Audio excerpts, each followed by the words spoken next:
importance of pre-screening questions cannot be emphasized enough. They are a significant part of the early steps and it would be inefficient not to include them. As a research site, they help you save valuable time.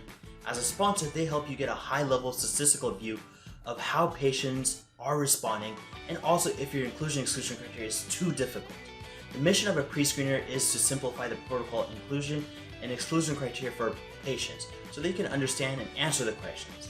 At the same time, these questionnaires help save the researcher and the site time and help them prioritize which patients to reach out to and speak to.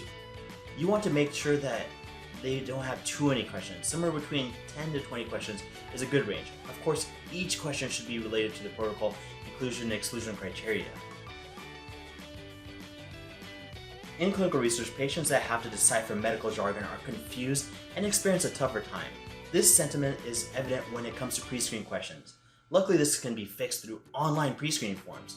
After having read and having had patients fill out hundreds of different pre-screening forms, I know questions get misunderstood all the time. This misinterpretation leads to mid-study question revisions, which can take days or weeks to be approved by the IRB. Unfortunately, patient recruitment doesn't stop, and the recruitment efforts continue, so the misunderstood question is either left as is or removed until a new question is approved.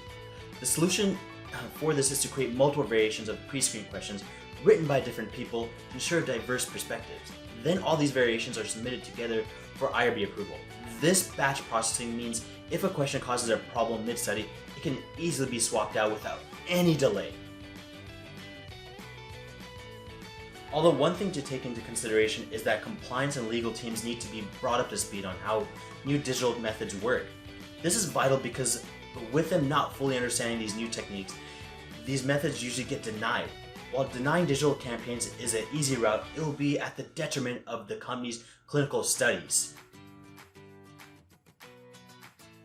After building your pre-screening questionnaire, you should have somewhere around 10 questions and up to 3 variations for each question. As a sponsor or a research site, you should send all the questions for IRB approval together. This will allow you to switch between questions when patients are confused what a particular question is asking.